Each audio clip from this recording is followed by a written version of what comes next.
in Carrie and Schneider's story, you hear about how the master of the estate became a vampire and everything, and you end up fighting him and his vampirized wife. Here, you run into them before she's been turned into a vampire, and you run him off.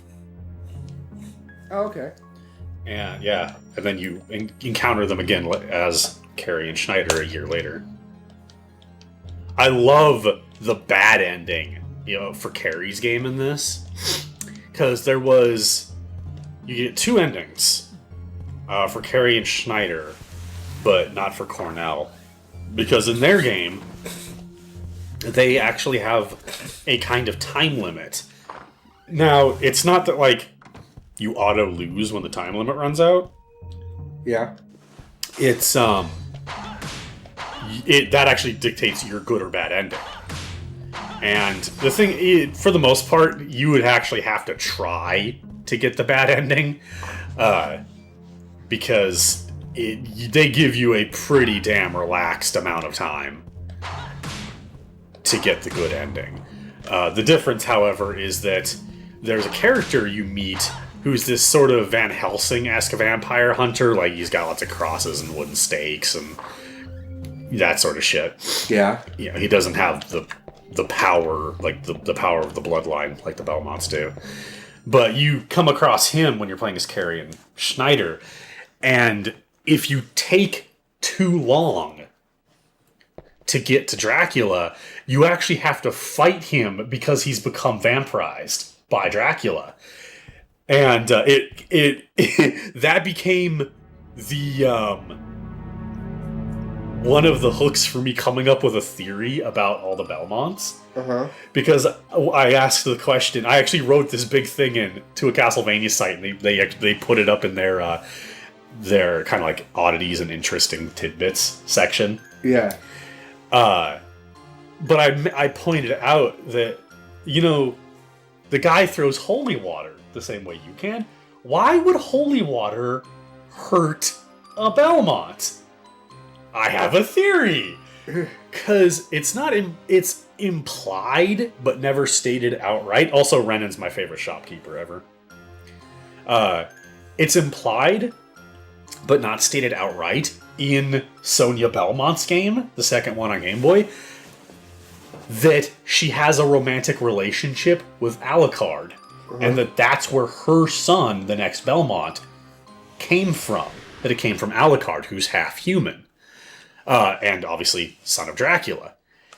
If that's true, that no matter how diluted it may be, that means that all Belmonts after Sonia are technically descendants of Dracula. Yeah.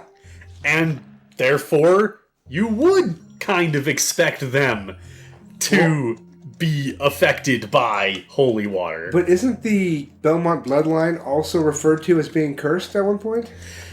Sort of. What the That's hell? A different kind of curse, I think. Well, yeah, that was actually a specific curse put on by Dracula himself. The cursed bloodline thing is more... It's in Lament of Innocence. And it's because... Oh, whoops. Oh, well. He said... what's his name? I can't remember the... what was the Belmont in that one? I can't remember. Anyway, Lament of Innocence became the chronologically first Belmont, which before that game, Sonia Belmont was actually chronologically the first Belmont we ever knew. Right. Which was very interesting. But they decided that they wanted to tell an actual origin story to the conflict, which is fine. We didn't really have one. We just sort of had that really vague, they've been fighting since, for a long time. In Lament, they set it up in a way that makes sense till you think about it too much. Oh no, we do get to see him as Cornell. Yay! Most of them are just like, yay, infinite roast chickens. I remember that guy. That boy right there, that's the fourth playable character. Whoa! That's actually Henry. Full circle. Yep, that's actually Henry. I smell a child. A human child. What child is this? In Lament, the main character uses his wife's blood, which has become cursed, or which has become tainted by vampirism, to complete the whip, which at the time was known as the Whip of Alchemy. When he kills her, and she basically begs him to do it because she doesn't want to be a vampire. Yeah. He kills her to complete the whip's power, making it into the vampire killer.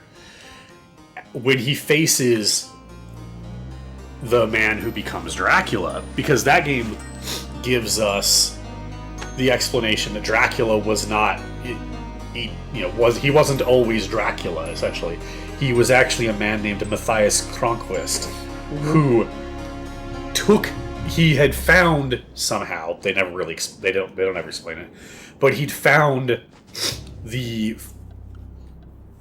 either the Philosopher's Stone or part of the Philosopher's Stone, and it gave him command over death. Like, literally the boss you fight in most every single fucking Castlevania game, Death.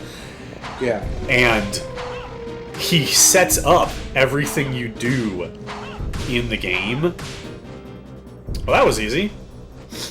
Yay, roast chicken. He set it all up specifically to get you, Leon? I think it was Leon Belmont. He set it all up so that you would kill this vampire named Walter, who was the lord of a castle in the Forest of Eternal Night. Uh-huh. So that when Walter died, he had Death take Walter's soul and put his power, the power of his vampiric power, into Matthias. And since of Walter, it was said that he was beloved by the night and could never die. And he even declares when you defeat him that no matter that I am defeated, I will rise again. Which is supposed to be the explanation for where Dracula's ability to revive himself every 100 years, even if he's defeated, and is therefore quote-unquote truly immortal, comes from. Yeah. And so Matthias stole his soul and his power because of Death, and becomes this supreme vampire. And turn around. Bright Eyes. Actually, that song's about vampires. Bright Eyes? I don't know that song. Total Eclipse of the Heart? What the deuce? He didn't... It's about vampires. Funny.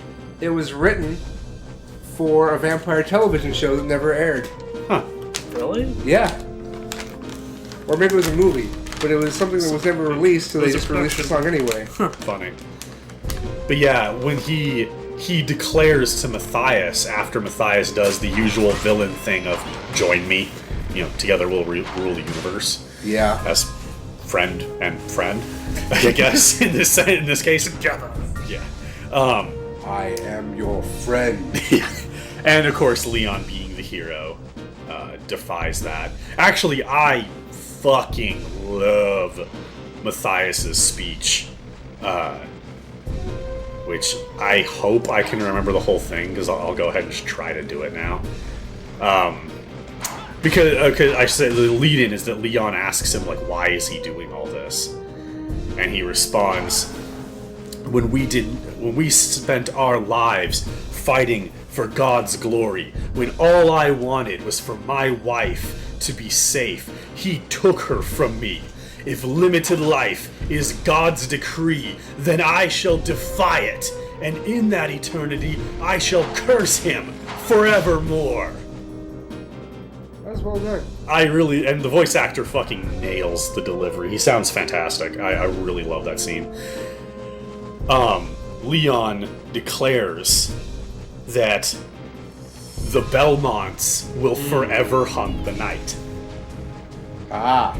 So he essentially damns his own bloodline to the task of always fighting the vampires, and specifically Dracula. Yeah. And that is So that's the curse. Yeah, that's the curse is kind of more of a vague, this is their destiny sort of thing. Whoops! Oh shit! Auschwitz. This isn't good. Where's Henry? Caveat to the previous conversation. Yeah. Which one? When I was wrong that Uematsu worked with Kondo on Super Mario RPG, Yeah. I was only, I was directly wrong, but caveat, There he is. What the Yoko hell? Shimomura was actually the composer for that game. And she she actually used compositions, obviously, from both of them to help make the soundtrack. Oh. So she worked on that. She also is the composer for Kingdom Hearts Oh. She is. and Xenoblade Chronicles.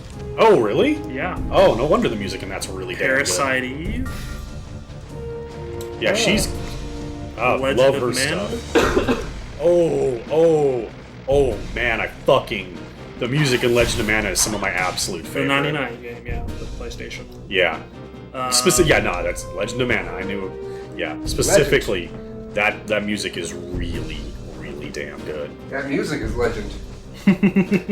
It should be. You don't actually hear the Mana series music brought up in conversation all that often. I love the Super Nintendo one. Seiken Densetsu 2. Yeah, technically. No, yeah, I couldn't get behind the gameplay of that one, but the music is fucking stellar. That's so many series that just And constant Live. proof that Square has just the best music people in the business. I mean, not to fucking deny the music of other series or anything, or but I mean, Radiant Historia. so many of their series in particular are so just famous for the music, where the music is such a iconic aspect of them. But yeah, I'd arguably put her over either of the other two because she can incorporate styles really, really well and is pretty good on her own to boot.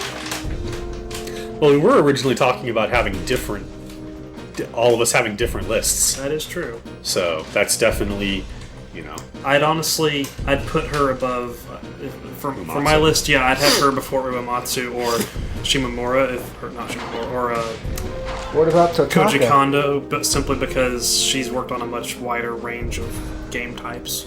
weird. I could have sworn he more game consistently attitudes. dropped items. Yeah, you said every time. I was wrong, apparently. I thought and I also didn't realize he dropped other things. I thought he only dropped the roast chickens. Maybe it's just for Cordell's playthrough Yeah, maybe.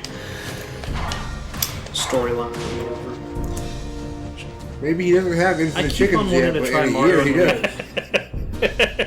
I keep on wanting to try Mario and Luigi Dream Team, I do too. It's also on sale at Fred's. and she also did the Oh, really? soundtrack to that. Yeah. That, Bravely Default, and Bravely Default on sale? Bravely Default, Dream Team, and what the hell? Oh, I guess he haven't heard killed of that Henry. I haven't heard of that one. Oh, What the hell? shit.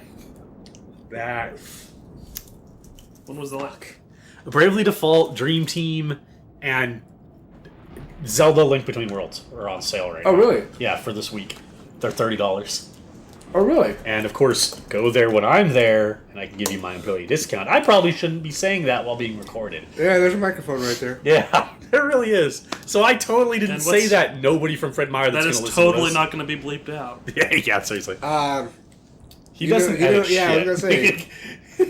You know how I edit? I don't. It's What's their attitude on that? Oh, you know what? Oh, fuck me. I am going to call it for this game right now. I will finish it later. That splitting is getting me, and I obviously need to reacclimate myself to it all right. pretty badly. So we will return to this at a later point, and we'll try to have Josh for all of the sessions with this game in particular, because, hey, why not? Seems like fun. It's always fun to have a third voice anyway. Yeah. I appear and disappear at random intervals. Let's just... He's like the character in that one game That's Yeah. incredibly specific. Like, that's the problem, is there's so many characters that are like that, but they do different things in different games. Like, I could probably get away with that shopkeeper in that one game, because lots of Dark Souls. special shopkeepers. Oh, Lightning Returns, there's a rare Forge character that... It was really annoying. I didn't see him at all during my first playthrough. I'm looking up, like, how can I get this guy to show up where I need him to be? And people are all kind of, like, giving different things, and... Like, and one person was like, "Dump! I saw him like 4 times with the first time I was doing a playthrough of the game. Don't even worry about it. You'll just randomly run into him." And I'm sitting there like, "Fuck you!" And then, of course, when I finally ran into him, bought everything he had to sell. 2 hours later, ran into him again. It was just like, "Yep. You know what, sir? Fuck you, sir."